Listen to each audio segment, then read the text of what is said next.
Hello and welcome to What the Hell Just Happened? The vlog that packs a punch and really satisfies.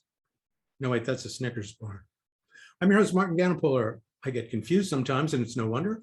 It's been a busy time lately. I mean, there's been so much going on right now that our writing staff actually requested an espresso machine for those late night sessions. Had to say, sorry, kids, not in the budget.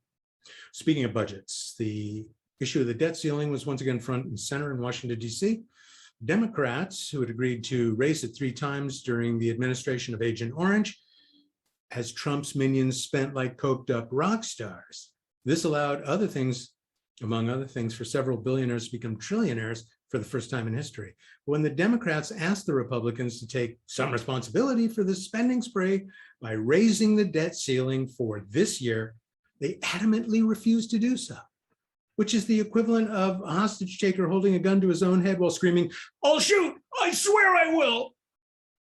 All the economists and the chairman of the Federal Reserve said that if the US could not pay its debts, it would crash the stock market, destroy the dollar, and plunge us into a deep worldwide recession. Minority Leader Moscow Mitch McConnell responded that his caucus would extend the ceiling, but only until the Grinch could steal Christmas. Good old Yertle the Turtle McConnell. Also last week, whistleblower Frances Haugen testified that Facebook put growth and profits ahead of the safety and mental health of its users. Oh my God, I'm shocked. The platform then went offline for most of a day, during which time people got happier and healthier and the world was a more peaceful place. Go figure. Meanwhile, back in the House of Representatives, subpoenas went out to some of the architects and co-conspirators of the January 6th insurrectile dysfunction. Steve, the unkempt Bannon, Trump Chief of Staff Mark Meadow-Muffin, and his assistant, human pork sausage Dan Scavino, as well as Acting Army Chief of Staff Kash, no credit Patel, were all ordered to surrender documents and prepare to testify before Congress. They have vowed to refuse, which can result in a felony conviction for obstructing justice that maxes out at 20 years in a federal prison. Back a toothbrush and some KY, boys, you're gonna need them.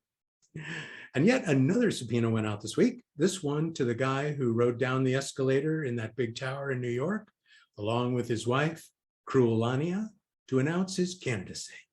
It seems that some of the protesters to his anti-Mexican racist rant got beat up by his security staff outside that building. So now they're suing them, as they should. He's been ordered to testify on video in that lawsuit. The judge says he must comply before the end of this month, or he too will be held in contempt and will at least certainly lose the lawsuit. In other news, the cyber ninjas completed their tinfoil hat ballot fraud in Arizona. The shocking conclusion they came to was that Biden actually got 300 more votes than previously tabulated. Trump immediately went on record to say he actually won and was still the rightful president. Huh? What?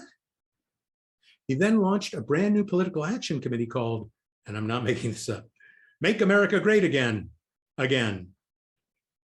I guess it'll be pronounced MAGA. The COVID-19 pandemic continues to ravage the US, killing around 1,700 unvaccinated people per day. Some of these people, whom I call the pre-infected, have swarmed school board meetings threatening and actually attacking school district officials. One said he'd rather see the schools in ashes than have his child forced to wear a mask. I have 2 words for this nitwit. No, not those 2. These, homeschooling. Try it and get the fuck out of the way of people trying to make schools safer for your unfortunate child and all the other children. Finally, this week, the Supreme Court has agreed to hear arguments which range from a woman's right to choose an abortion to the right to own, pack, and use guns. The result of this will likely be that gun owners will have more rights than uterus owners. So, day by day, democracy seems to be prevailing against the forces of autocracy again. Take good care of yourselves. We'll be back with more declarations of pugilistic joy in the near future. Bye for now.